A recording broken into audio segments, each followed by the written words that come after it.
NHPC नि खामानि मावग्रा लेबारफोरा फिन दिनैबो खुद्रिखांदों। बायजोनिफ्राय ठिकादार लाबोनाय खामानि मावहोनायनि हेंथायै सोमावसारदों। 1000निख्रुइबो बांसिन जायगानि लेबारफोरखौ होखारहरनायनि बेरेखायै लेबारफोरा खुद्रिसारदों। ओनसोलनि थागिबि ठिकादार आरो लेबारफोरखौ खामानिनिफ्राय होखारनानै बायजोआरि ठिकादार आरो लेबार लाबोना खामानि मावनो होनायनि बेरेखायै सोमावसारदों। लखिमपुर जिल्ला आसाम अरुणाचल सिमनानि सिङाव थानाय पेटेल कम्पानिनि NHPC नि खामानि मावग्रा लेबारफोरा मैयानिफ्रायनो गोख्रोङै ओनसोलनि लेबारफोरनि अनगायै गुबुन जायगानिफ्राय फैनाय लेबार आरो ठिकादारफोरा खामानि मावफैनायखौ लानानै ओनसोलनि सुबुंफोरा खुद्रिसारदों। मख'जाथावदि थांनाय दिनफोराव मिथिंगायारि थासारिनि थाखाय थाद'दोंमोन NHPC नि खामानि मावनाया। सिगांनिफ्रायनो लेबारफोरखौ होखारनायनि फाव फान्दायगासिनो दंमोन होनना फोरमायदों ओनसोलनि लेबारफोरा। মোৰ এটাই ডিমাণ্ড আমাৰ ইয়াৰ তলুৱা মানুহ কিয় ওলাই দিব লাগে এইটো মোৰ প্ৰথম কুৱেশ্যন।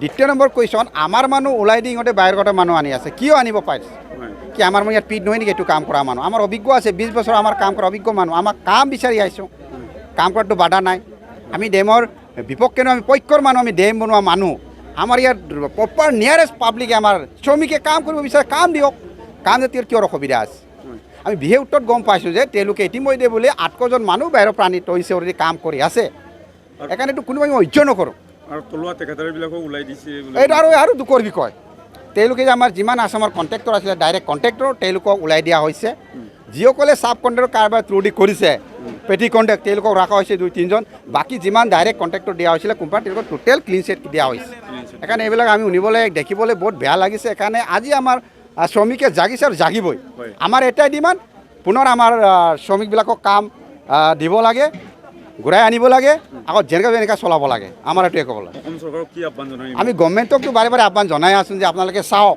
ইমান ধৰণৰ প্ৰজেক্ট ইয়াত কি 5000 মানুহ ৰাখিব লাগে ইয়াতো তেওঁলোকে কৈছে মানুহ বেছি কিয়ৰ মানুহ বেছি আমিতো দেখি পোৱা নাই মানুহ বেছি ইয়াততো বহুত কাম চলি আছে দিন ৰাত ডে নাইট 24 ঘণ্টা কাম চলি আছে কিয়ৰ মানুহ বেছি তেওঁলোকৰ মিছলেজ কৰিছে আমাৰ ৰাইজক আমাৰ গভৰ্ণমেণ্টক এইটো যাতে কোম্পানী কৰিব নালাগে বন্ধ কৰক উকন নীতি फोरोंगिरि मावनो गोसो जानाय बिजाथिफोरनि थाखाय गोजोनथाव खौरां बाक्सा जिल्लानि सालबारियाव थानाय गुड शेफार्ड नेशनेल स्कुलाव गोबां फोरोंगिरिनि गोनांथि जादों। बे फरायसालियाव गाहाय फोरोंगिरिजों लोगोसे आखान्थि फोरोंगिरि आरो साबा आयदा फोरोंगिरिफोरनि गोनांथि जादों। फोरोंगिरिफोरनि मासिखौ बिजाथिफोरनि गेजेराव आनजाद लानायनि गेजेरजों थिसननानै लानाय जागोन। गाहाय फोरोंगिरि मासियाव एप्लाइ खालामनो थाखाय बिजाथिफोरा MA MSc BEd डिग्री लानाय इंराजि रोंगौथि गोनां लोगोआव 5 बोसोर गाहाय फोरोंगिरि महरै मावखांनाय रोंगौथि थानाय जानांगोन। गाहाय फोरोंगिरिनि दान बान्थाखौ 14 निफ्राय 20 रोजानि गेजेराव होनाय जागोन। बेजों लोगोसे विज्ञान फोरोंगिरि इंराजि आयदानि फोरोंगिरि विज्ञान आयदानि फोरोंगिरि हिन्दी आयदानि फोरोंगिरि आरो सासे हस्टेल फोरोंगिरिनि गोनांथि। बेफोर आयदा फोरोंगिरिनि थाखाय गोसो गुदुं बिजाथिफोरा एप्लाइ खालामनोब्ला विज्ञान फोरोंगिरिनि थाखाय बिजाथिया MSc आरो BEd डिग्री लानाय जाथारनांगोन। बेनि दान बान्थाखौ 10 निफ्राय 15 रोजानि गेजेराव होनाय जागोन।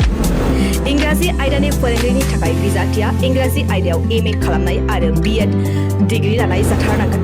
बेनि दान बान्थाखौ 10 निफ्राय 15 रोजानि गेजेराव होनाय जागोन।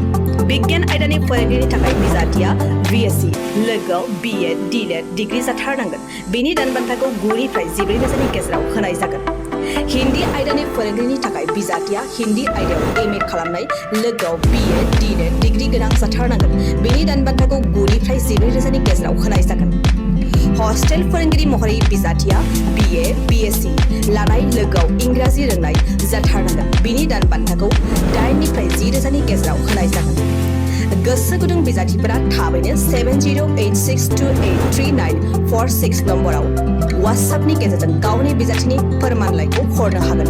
लोगोसे गोबां मिन्थिनो थाखाय 8473002079 जानबुं अनजिमायाव कल खालामनानै खौरां लाहरनो हागोन। आनजादखौ बोहैथि दाननि 30 अक्ट'बर रबिबार खालि फुंनि 10 रिंगायाव लानाय जागोन।